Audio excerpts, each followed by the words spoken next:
봄철이면 20%가량 증가하는 호흡기 질환자들. 덕분에 호흡기 질병과 관련된 산업의 매출도 최대 6배, 매년 급등하고 있는 상황이다.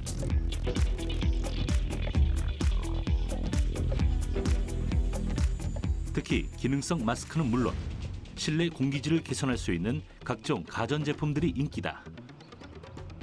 이들의 수요가 늘고 있는 이유, 바로 보이지 않는 적이라 불리는 미세먼지 덕분이다. 문제는 이 미세먼지가 다량의 중금속 등 유해성 물질을 함유하고 있다는 사실. 눈에 보이지 않기에 대수롭지 않게 여길 수 있는 이 조그만 물질들이 건강에 치명적인 영향을 줄 수도 있다.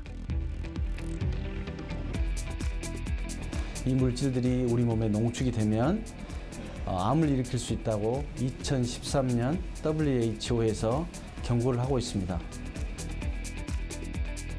우리는 과연 이 미세먼지에 대해 얼마나 알고 있을까? 또 보이지 않는 건강의 적으로부터 나를 지키는 방법은 무엇일까?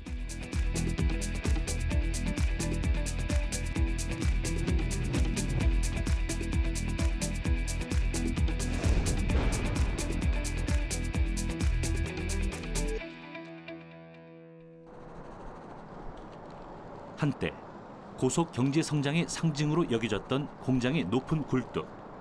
그곳에서 뿜어내는 매연은 이제 미세먼지의 주범으로 지목된다. 생활에 편리함을 주고 경제 성장의 상징이었던 자동차. 자동차의 배기가스 역시 대기 오염의 책임에서 자유로울 순 없다. 산업화의 부작용으로 야기된 환경의 역습. 우리나라 전역에서 측정된 미세먼지 농도 현황에서도 잘 드러나고 있다.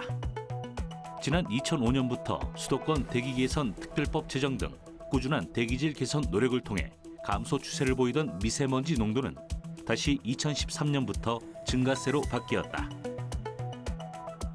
결국 2013년 기준 전국의 평균 미세먼지 농도는 세계보건기구가 정한 연평균 미세먼지 공거치인 1세제곱미터당 20 마이크로그램의 2배 이상으로 드러난 것이다.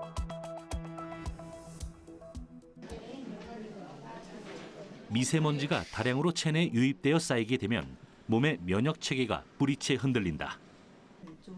또한 수은, 카드뮴 등의 해로운 중금속 성분이 다량으로 함유되어 있기에 아토피 피부염을 악화시키기도 한다. 한 연구에 의하면 수도권에서만 미세먼지로 인해 연간 2만여 명의 조기 사망과 80만여 명의 폐 관련 질환이 발생한다고 한다. 이를 사회적 비용으로 환산하면 무려 12조 3천억 원으로 추정한다. 예를 들면 이제 피부에 직접적으로 닿게 되고 피부에 닿으면은 피부에 염증이 생기거나 아토피 피부염이 있는 경우는 이제 악화시킬 수가 있고요. 또 눈에 들어가면은 눈에 각막염이나 결막염, 눈곱이 끼거나 이런 증상이 나타날 수가 있고, 또 귀에 들어가면 이제 귀에 이 중이염도 생길 수가 있고요. 또 코에 들어와서 이제 이 비염, 또 부비동염이 생길 수가 있고, 이게 미세먼지가 이제 코를 통해서 들어가면서 후두염도 일으킬 수 있고, 또 한 가지는 이제 그 심장 질환, 협심증이나 이 심근 경색증이 있는 경우는 이 미세먼지가 들어오면서 폐에서 이제 가스교환이 장애를 일으키면서 이 폐에도 산소가 저하되고 심장에도 산소가 저하되면서 이제 더 심한 병을 일으킬 수가 있는 것이죠. 미세먼지가 인체에 미치는 영향을 직접적으로 증명하기란 쉽지가 않다. 결국 미세먼지가 폐에 미치는 영향을 알아보기 위해서 동물 실험을 진행해 보았다.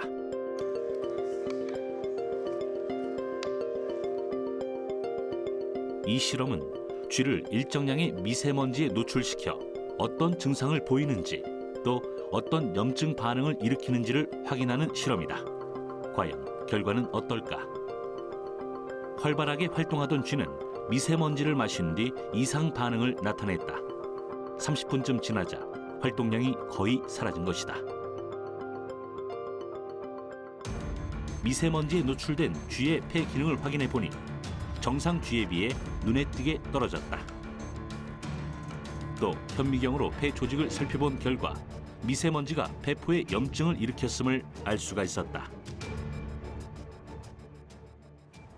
이렇게 인체에 치명적인 위협을 가하는 미세먼지. 하지만 더 큰 위험이 있었으니 바로 초미세먼지다. 최근 우리나라에서도 그 심각성을 깨닫고 아예 미세먼지와 초미세먼지의 수치를 따로 측정해 일기예보를 제공하고 있다. 초미세먼지는 세계보건기구 산하 국제암연구소가 지정한 1급 발암물질 중에 하나이다.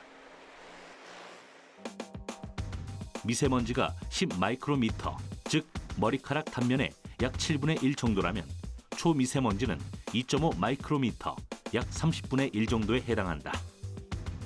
미세먼지보다 훨씬 입자가 작아 몸 깊숙한 곳까지 침투할 수 있다.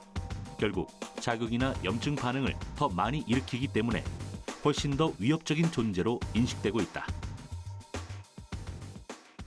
대개 PM2.5가 초미세먼지라고 하는데 이런 PM2.5가 그 입자 크기가 적어가지고 예를 들면은 대개 입자가 흡입하게 되면은 코에서 걸러지고 이 기관을 통해서 기관지로 들어가고 폐포로 들어가게 되는데 대개 초미세먼지는 입자 크기가 적어서 이제 더 깊이 폐포에 침착할 수가 있는 것이죠.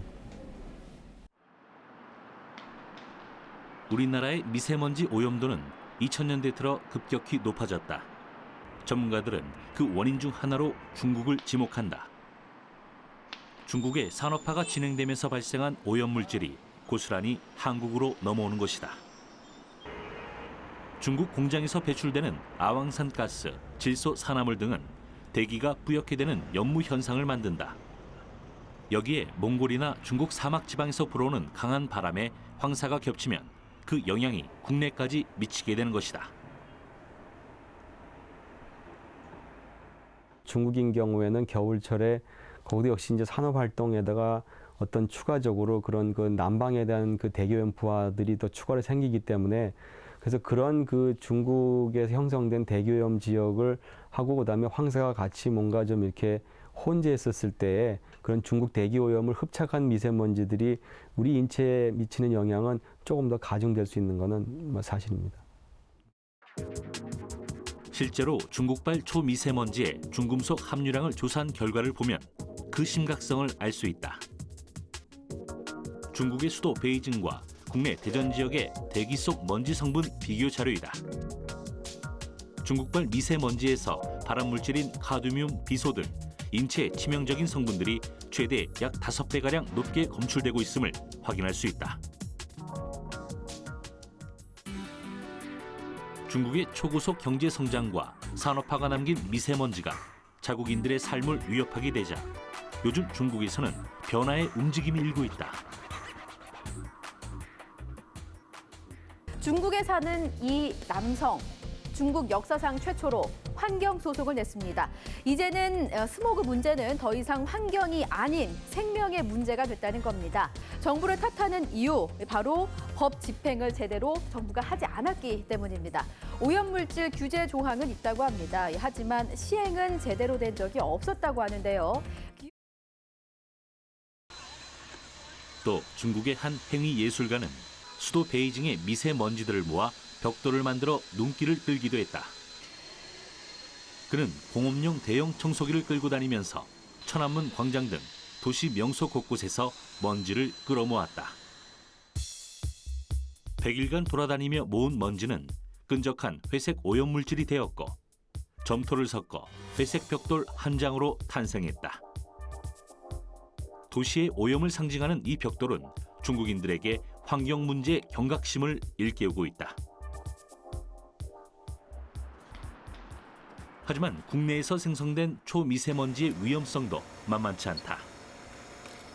그래서 각 자치단체에서는 이동식 대기오염 측정 차량을 통해 도로를 주행하며 자동차에서 내뿜는 배기가스를 포집해 주변의 대기 오염도를 실시간으로 검사하고 있다.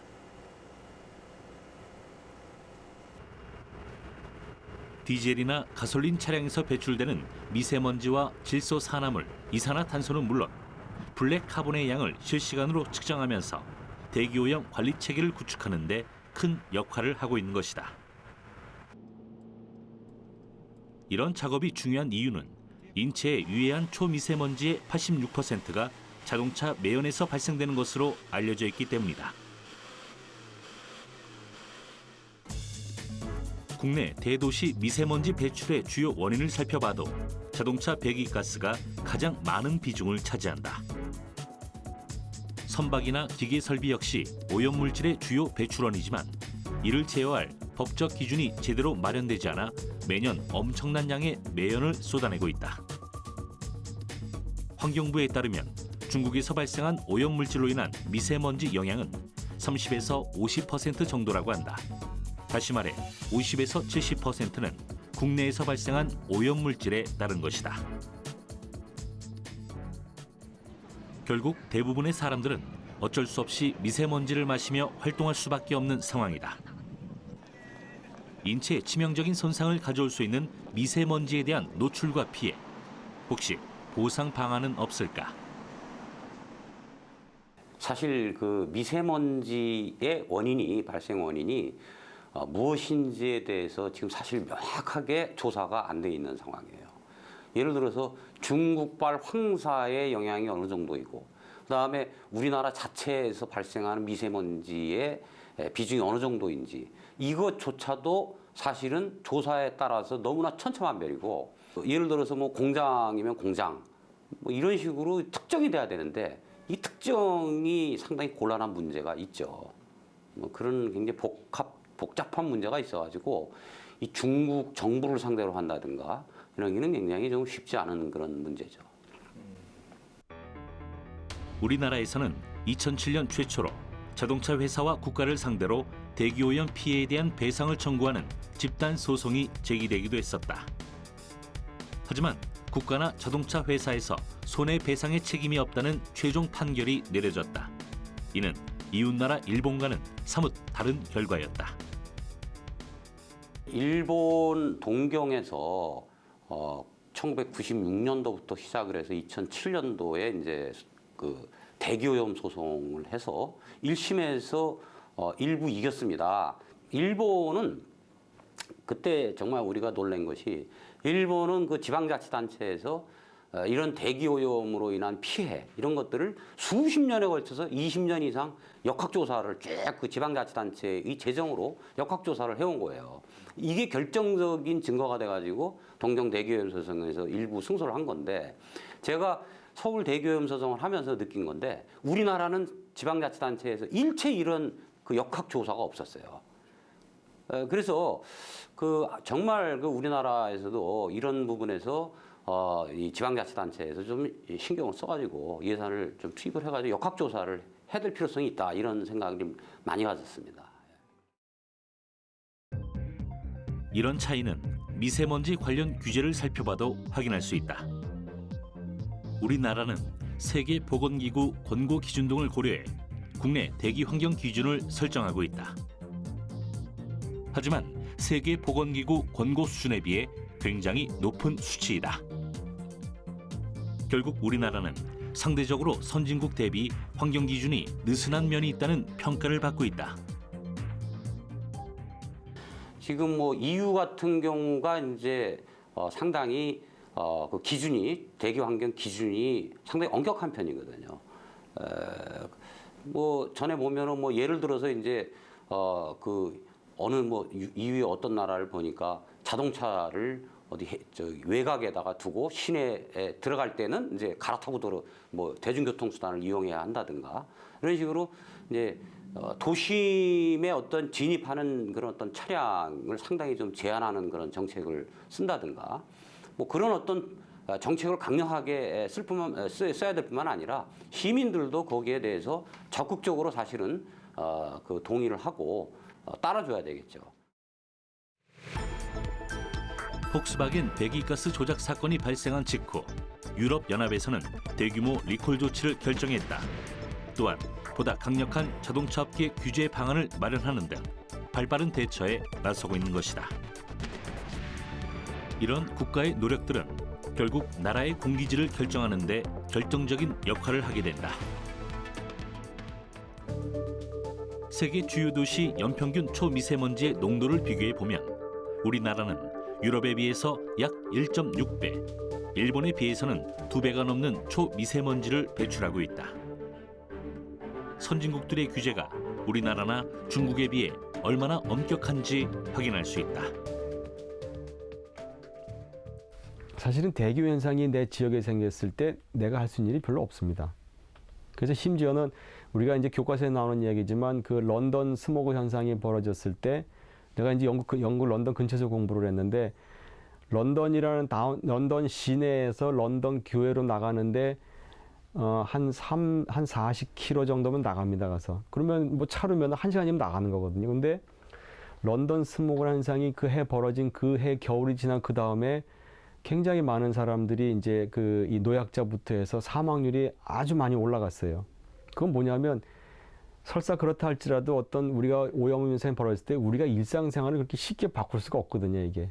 그래서 다시 미세먼지 오염 얘기로 돌아가면은 그런 현상이 벌어졌을 때 우리가 뭐 아주 좀 우리한테 도움이 될 수 있는, 예를 들면 뭐 그 야외 활동을 좀 자제하고 뭐 좀 이렇게 이 실내에 머문다든가, 뭐 아까 잠깐 말씀하셨던 그런 뭐 좀 이렇게 일부 보조 장구로 해서 뭐 마스크를 활용한다든가, 이런 것 이외에 사실은 우리가 뭔가 우리를 보호하기 위해서 적극적으로 할 수 있는 그런 우리 수단이랄까 이런 게 사실은 없는 게 여기 있는 그 대기 오염 현상입니다. 결국 미세먼지로부터 우리 몸을 지키기 위해서는 개인의 노력이 무엇보다 중요하다. 먼저 국내 미세먼지에 대한 정확한 정보를 알아보기 위해서 국립환경과학원의 수도권 대기오염 집중 측정소를 찾아가 봤다. 이곳에서는 대기오염 물질을 실시간 자동 측정한다. 실시간 대기 상태를 모니터링해 데이터를 구축하고 미세먼지를 비롯한 중금속의 농도를 분석하는 작업도 함께 이루어진다. 그렇다면 미세먼지는 어떻게 측정되는 것일까? 측정소 옥상으로 올라가면 가로등처럼 생긴 파이프가 곳곳에 설치되어 있다. 바로 이 갓부분이 먼지 흡입구다. 흡입구로 들어온 공기가 파이프 속 분립관을 통과하면 큰 먼지와 미세먼지가 분리되어 쌓이게 된다. 네, 이 측정소의 경우에는요, PM10과 PM2.5에 대한 대기 중의 농도를 측정을 하고요. 또 특히 PM2.5 안에 어떠한 구성 성분이 있는지를 각각의 해당되는 장비를 통해서 샘플링을 하고 안에 어떤 성분이 있는지를 분석을 하는 그런 역할을 하고요. 이러한 결과들은 국민들에게 이제 제공하기 위해서 데이터를 수집하고 국민들에게 웹을 통해서 데이터를 제공을 하고 있습니다. 이렇게 포집된 미세먼지는 바로 아래층에 위치한 분석실로 곧바로 이동한다. 서울시에는 총 46개의 대기오염 측정소가 운영되고 있는데 미세먼지 구성 성분까지 동시에 분석하는 곳은 바로 여기 수도권 대기오염 집중 측정소가 유일하다. 바로 이 관이 채취관과 분석 장비를 연결시켜주는 통로이다. 네, 시료 채취관을 통해서 채취된 미세먼지가 필터에 쌓이게 되고요. 1시간 정도 쌓인 미세먼지의 농도를 실제 분석부에서 분석을 해서 미세먼지 농도가 얼마가 되는지 그런 결과들을 표출을 하고 있습니다.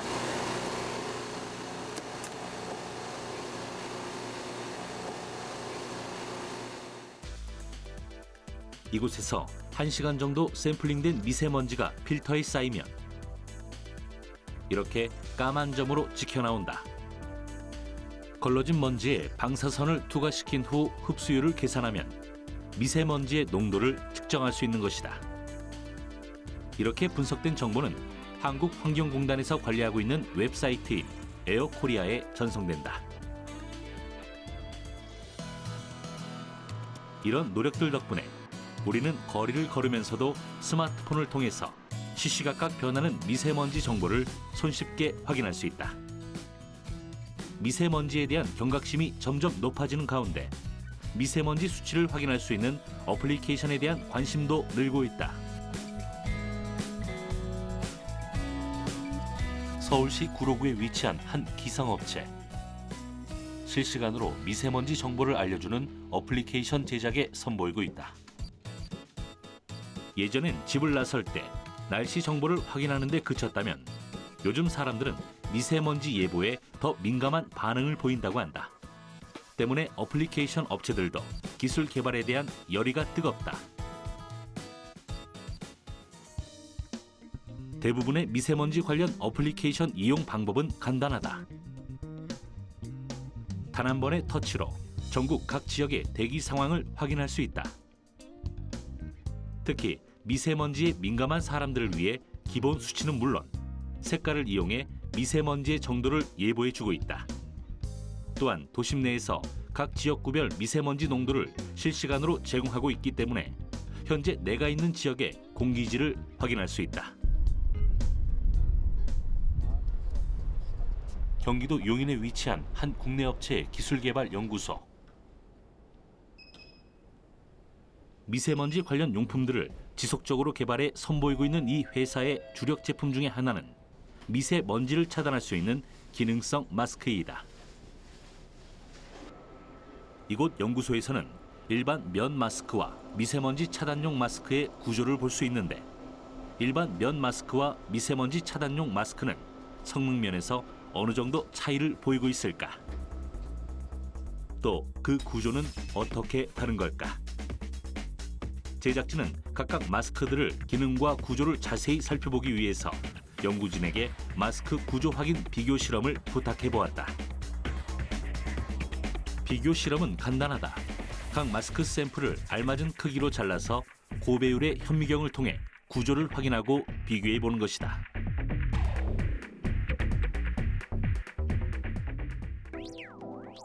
현미경의 재물대 위에 마스크 샘플 조각을 올려놓고 유리를 덮은 다음 핸들을 돌려 배율을 조정한다. 이번 실험은 200배의 배율로 구조를 관찰할 예정이다. 모니터를 통해 미세먼지 차단용 마스크의 구조가 드러난다. 촘촘하게 엉켜있는 구조. 한눈에 보기에도 미세먼지가 통과할 틈이 없어 보인다. 그렇다면 일반 면 마스크와는 어떤 차이가 있을까? 일반 면 마스크는 일반 섬유가 직각으로 교차되는 이런 형태의 섬유 조직을 가지고 있고 황사 마스크는 무작위로 되어 있는 필터를 사용하기 때문에 면 마스크보다 훨씬 더 작은 구조로 되어 있기 때문에 미세먼지를 더 효율적으로 차단해 주는 것을 이 그림으로 볼 수 있습니다. 보다 정확한 차이를 알기 위해서 일반 면 마스크와 미세먼지 차단용 마스크의 구조를 확대해서 비교해 보았다. 나타나지 않는 마스크의 구조와 틈새의 차이가 확연하게 구분이 된다.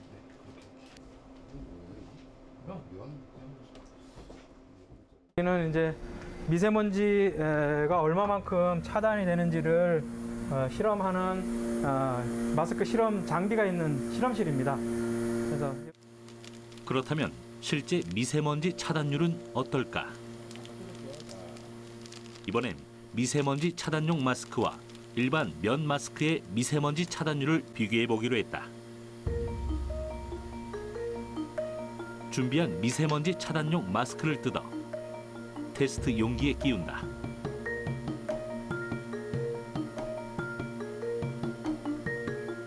이곳에 먼지를 통과시킨 후 마스크의 차단율을 확인하는 것이다.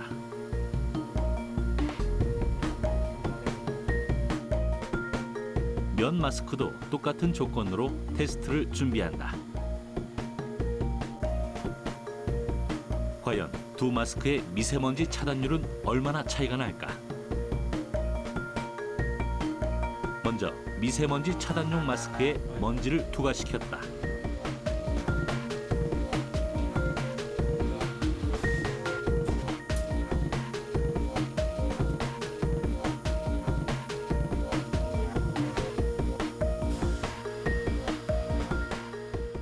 유량이 분당 94.9리터로 흘렀을 때 침투율이 2.65%라는 얘기는 미세먼지 차단율이 3% 정도, 그러니까 98% 정도의 미세먼지 차단율을 나타내고 있습니다.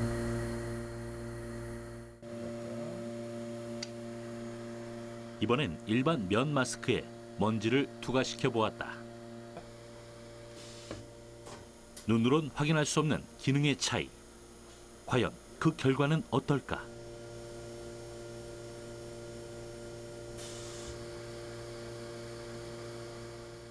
면 마스크를 분당 95.1리터를 투과했었을 때 페네트레이션이 투과율이 80.7%라는 얘기는 미세먼지 차단율이 20% 정도밖에 안 나왔다는, 거의 미세먼지를 차단하지 못한다는 것을 보여주고 있습니다.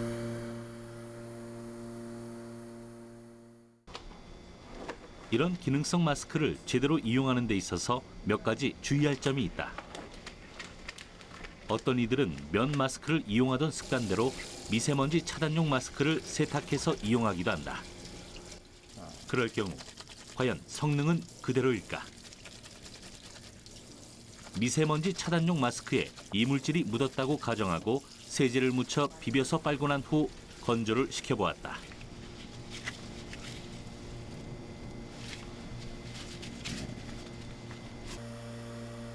겉으로 보기에는 처음과 다름없는 미세먼지 차단용 마스크. 다시 먼지를 통과시켜 차단율을 확인해 보았다. 일반적으로 마스크를 세탁을 하게 되면 마스크 내부에 있는 필터에 손상이 이루어지기 때문에 마스크의 차단 효율이 굉장히 떨어집니다. 실제적으로 미세먼지 차단율이 97%던 것이 50%대 이하로 급격하게 떨어지는 것을 확인할 수 있었습니다. 세탁으로 마스크의 기능이 절반가량이나 떨어진 것을 확인할 수 있었다. 마스크는 크게 겉면에 그 외부 오염으로부터 차단해주는 외피와 그 얼굴 안쪽에 착용할 수 있는 내피가 구성되어 있고요. 가운데에 궁극적으로 먼지 입자나 초미세먼지 입자를 걸을 수 있는 필터로 구성되어 있습니다. 그래서 내피는 가급적 손을 대지 마시고 얼굴에 바로 착용을 해주시면 되고, 외피도 오염이 됐다는 얘기는 필터도 오염이 될 가능성이 높기 때문에 그때까지만 착용을 해주시면 될 것 같습니다. 착용법도 중요하다. 먼저 마스크를 착용하기 전 외피와 내피가 오염되지 않았는지 확인한다. 그 다음은 코 지지대가 있는 쪽을 위쪽으로 얼굴에 착용한다. 같이 동봉된 고리를 머리 위로 연결시키면 밀착력을 높일 수 있다. 그러나 무엇보다 중요한 것은 바로 제대로 된 제품을 고르는 일이다.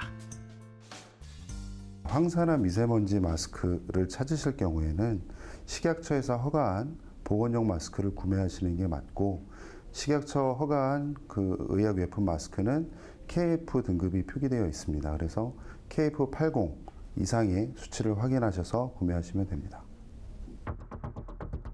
사람들이 미세먼지에 대해서 간과하고 있는 점이 하나 있다.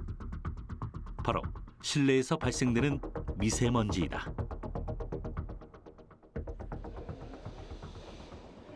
먼저 많은 사람들이 이용하고 있는 대중교통이나 직화구이를 이용하는 음식점에서 발생할 수 있는 미세먼지의 위험성에 대한 이해가 필요하다.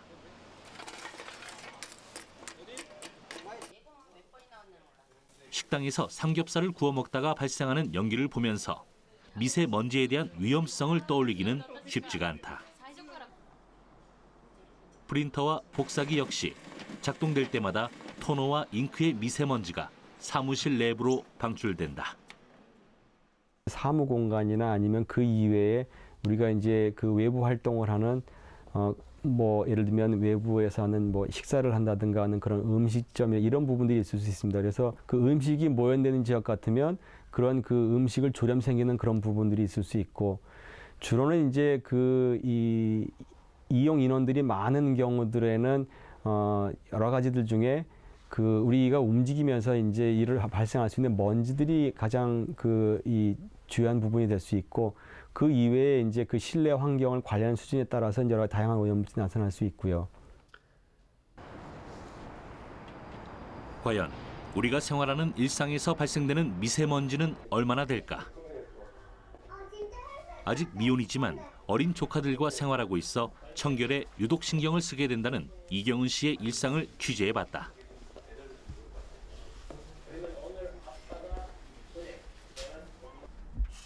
먼저 경은 씨가 집안일을 하는 동안 집안 미세먼지 양의 변화를 측정하기 위해 전문가가 방문했다.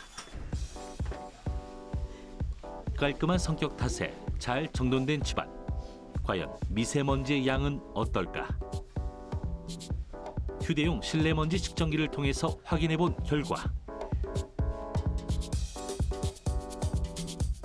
집안의 공기질을 점수로 환산해 봤더니 100점 만점에 76점, 즉 보통으로 드러났다. 적어도 안심하고 활동할 수 있는 수준이다. 바쁜 가족들 대신 식사 준비를 하는 경은 씨. 오늘 그녀가 준비하는 메뉴, 바로 삼겹살이다. 가스불을 올리고 고기를 굽기 시작하지만 바깥 공기가 그리 좋지 않아서 창문은 열지 않고 고기를 굽는 경은 씨. 삼겹살이 노릇노릇 익어가면서 어느새 연기가 피어오른다.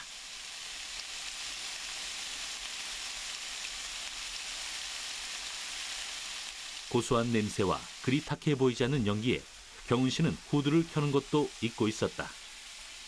과연 실내 미세먼지 수치는 얼마나 달라졌을까? 삼겹살이 점점 더 익어갈수록 연기는 더 많이 피어올랐다. 음식을 조리할 때는 기본적으로 일산화탄소를 비롯해 이산화황, 이산화질소 등 휘발성 유기화합물이 공기 중으로 퍼진다. 불꽃으로 연소되는 것은 절반에 불과하기 때문이다. 그 안에 포함된 미세먼지 수치 역시 높아질 수밖에 없는 상황인데 과연 그 예측이 맞았다. 삼겹살을 구운 후 미세먼지의 농도는 212 마이크로그램으로 치솟았다. 삼겹살로 인한 미세먼지 발생량이 무려 5배가 증가한 것이다. 조금 전에 삼겹살을 구운 거는 밀폐된 공간에서 가정용 후드를 틀지 않고 삼겹살을 구웠을 적에 약 212 마이크로그램의 미세먼지 수치가 나왔습니다. 이 수치는 160 마이크로그램의 미세먼지 수치를 보이는 외부에서 활동을 할 경우 밀폐된 공간에서 약 1시간 반 동안 담배 연기를 흡입하는 것 같은 굉장히 심각한 그런 미세먼지 수치입니다. 흡연이 폐암을 유발한다는 사실은 잘 알려져 있다. 그런데 평생 한 번도 담배를 핀 적이 없는 중년 여성 가운데 폐암 환자가 늘고 있는 이유는 과연 무엇일까? 국립암센터가 그동안 폐암 수술을 받았던 환자들을 분석한 결과 여성 가운데에서도 87.8%가 흡연 경력이 없었던 것으로 조사되었다. 예방책은 의외로 간단하다. 바로 조리를 할 때 후드를 사용하는 것. 후드를 켜고 다시 삼겹살을 구워보았다.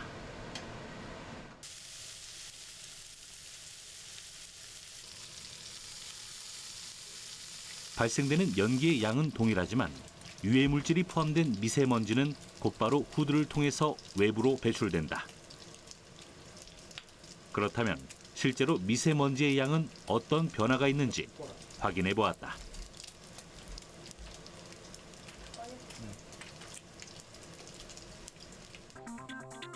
미세먼지의 실측값은 54 마이크로그램, 실내 공기질은 100점 만점에 70점이다.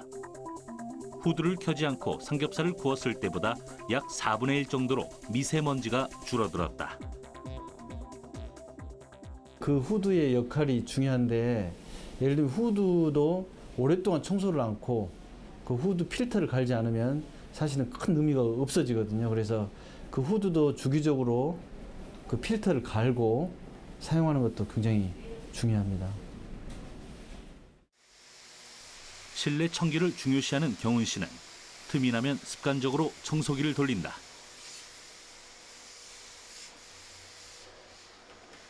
보통은 문을 열고 청소를 하지만 미세먼지 주의보가 잦은 봄에는 아예 창문을 열지 않는다고 한다.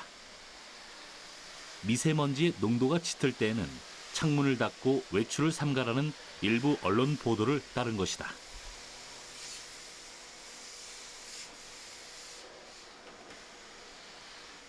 과연 청소기를 통해서 집안의 먼지들을 빨아들이고 나면 공기 중 미세먼지의 양은 어떻게 변할까? 평소 경은 씨가 청소하는 습관 그대로 창문을 모두 닫고 집안 곳곳을 청소기를 이용해 먼지를 빨아들였다. 그리고 집안의 미세먼지 양을 측정해 보았는데 의외의 결과가 나왔다. 미세먼지 측정 결과 70 마이크로그램, 미세먼지가 증가한 것이다. 어떻게 청소기로 먼지를 빨아들였는데도 공기청정도가 떨어진 걸까? 청소를 했는데 왜 수치가 올라갔냐면은 미세먼지 입자는 공기보다 이제 가볍기 때문에 실제로 청소기를 돌렸을 적에 오히려 더 공중으로 부유를 하면서 미세먼지들이 활발하게 공기 중에 떠다니는 결과를 낳게 된 겁니다. 실제로 보고 좀 많이 당황했어요. 왜냐하면 저는 가족들 생각한다고 또 열심히 청소하고 좀 깨끗하게 저는 살고 있다고 생각을 했는데 오히려 청소를 하는 동안에 미세먼지가 훨씬 더 많이 나온다라는 사실이 좀 당황스럽긴 하네요. 진공청소기는 그 자체로도 모터가 회전축과 마찰하면서 미세먼지가 발생한다. 또 필터를 청소하지 않으면 청소기 안의 먼지가 다시 나올 수 있기 때문에 실내 미세먼지 양을 줄이기 위해서는 필터를 자주 교체하는 것이 무엇보다도 중요하다. 그러나 뭐니 해도 실내 미세먼지를 줄이는데 가장 중요한 일은 창문을 활짝 열고 환기를 시키는 일이다. 우리가 환기를 했었을 때 건물을 예를 들면 집에 문을 연다든가 창문을 열어서 환기를 했었을 때 외부에서 먼지가 일부 들어온다는 거는 그것만큼의 실내에 있는 오염물질이 밖으로 나가는 거기 때문에 전체적으로는 일부 오염물질을 받아들이고 더 많은 오염물질을 밖으로 내놓는 그런 효과가 있기 때문에 주거 환경에서는 되도록이면 조금 더 환기를 많이 하는 것이 실내에 있는 미세먼지뿐만이 아니고 오염을 관리하는데 많이 도움이 되는 것으로 그렇게 이해하고 있습니다. 실내 공기를 신선하게 유지하는 방법 중에 하나로 주목받고 있는 것이 있다. 바로 이 식물들. 실내에서 키우면 자연적으로 공기를 정화해주는 공기정화식물은 실내 미세먼지의 위협에 시달리는 현대인들에게 좋은 파트너가 된다고 하는데 과연 그 효과는 어느 정도일까?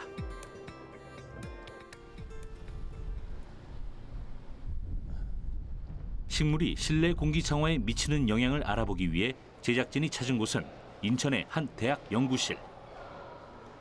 이곳은 실내 공기 오염물질을 식물을 통해서 제거하는 실험을 진행하고 있다. 이들은 실내 공기 오염물질인 미세먼지와 초미세먼지, 휘발성 유기화합물과 이산화탄소 등을 식물 필터와 미네랄 필터에 통과시켜 공기 정화도를 측정한다. 미세먼지가 식물 기공에 의해 직접 흡수되거나 잎에 달라붙어 공기 정화 효과가 있는 것으로 확인되고 있다. 실제 미세먼지의 양이 줄어들었음을 그래프를 통해 확인할 수 있었다. 우리나라에서 대기 오염에 황사나 황사 말고 다른 부유물질로 인해서 사람의 몸에 부착되어 있는 먼지나 오염 물질들이 실내로 옮겨지게 됩니다. 그런 물질들을 정화시키는 하나의 기술로 하는 거죠. 환기로 할 수 있는 것도 일부 제외가 되지만은 환기 외에도 오염 물질을 제거를 시켜야 된다고 생각하기에 이 실험을 시도한 겁니다. 건강을 위협하고 불쾌감을 주는 미세먼지의 위협. 과연 우리는 어떻게 대처해야 할까? 우리가 자주 이용하는 자동차의 실내 공기를 깨끗하게 유지하기 위해서는 에어 필터를 자주 점검하고 교환하는 것이 무엇보다 중요하다. 특히 미세먼지가 심한 날, 자동차 실내 공기 조절 장치를 내부 공기 순환 모드에 두면 외부의 오염된 공기 유입을 막을 수 있다. 환기가 필요할 때나 비교적 공기가 깨끗한 시골길을 달릴 때는 외부 순환 모드로 전환해 바깥 공기를 들어오게 하는 것이 좋다. 건강을 위협하고 생활에 불쾌감을 주는 미세먼지의 위협. 하지만 실내 청소 시 물걸레를 이용하는 것만으로도 미세먼지 발생을 줄일 수 있다. 또 손을 자주 꼼꼼히 씻는 습관을 들이는 것도 중요하다. 또한 충분한 양의 물을 마시는 것이 그 어느 때보다 중요하다.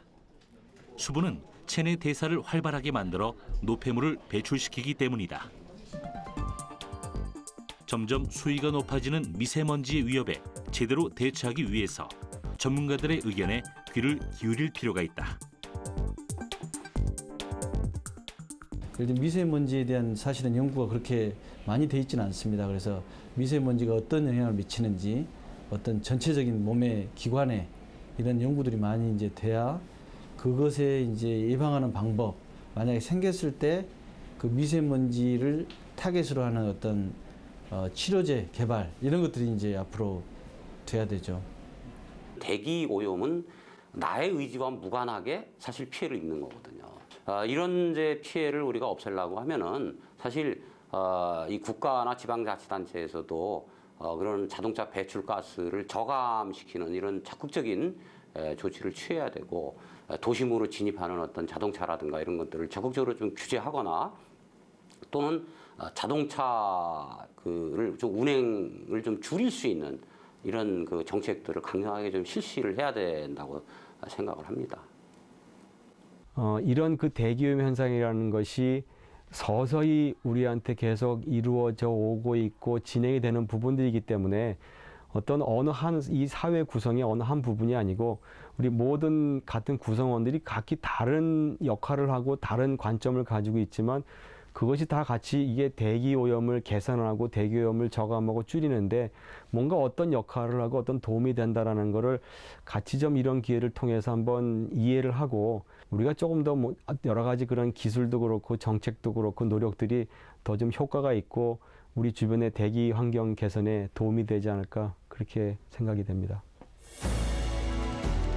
미세먼지는 더 이상 일시적으로 기승을 부리다 사라지는 환경 문제가 아니다. 미세먼지가 야기시킬 수 있는 각종 피해에 대한 정확한 인식과 이를 예방하기 위해서 라이프 스타일 전반에 변화가 필요하다. 미세먼지에 대한 막연한 공포감이나 우려보다는 현재의 상황을 정확히 알고 효과적으로 대응하기 위한 지혜가 그 어느 때보다 절실하다.